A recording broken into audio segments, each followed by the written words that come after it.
Nimesikia jambo moja la mtu anaitwa sijui Mwanjaku, sijui Mwanjaku huko.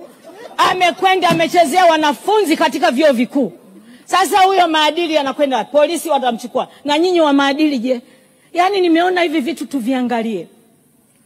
Maadili, ofisi ya maadili mzee Mwangesi apige kote. Hebu angalieni kama mnaweza kubadilisha vikanuni hapo. Kama swala wote ni Watanzania, wanaharibu mambo. Maadili hovyo, lakini mtumishi wa umma anapelekwa kwenye maadili. Huyu wa private sector anayefanya vitu vya hovyo katika hii jamii, lini atapelekwa kwenye maadili? Hili mlichukue na mkalifanyie kazi. Mwisho kabisa, ningeomba sana kama kuna kiongozi wa TASAF hapo, nafikiri unaye, wanafunzi wa vyuo vikuu wanaokuwa na shida sana ya fedha ili waweze kulipa ada.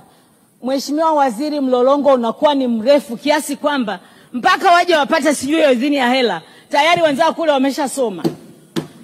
Ningeomba unikutanishe na huyo bosi wa TASAF.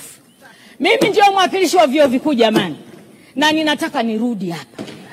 Naomba mnikutanishe na kiongozi wa TASAF, tuone namna gani tutasaidia wanafunzi wa vyuo vikuu.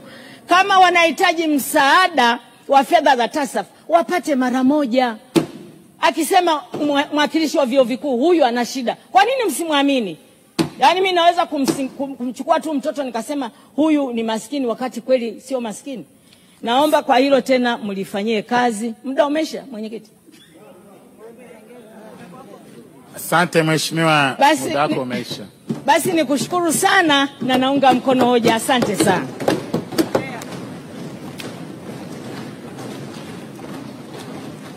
Asante.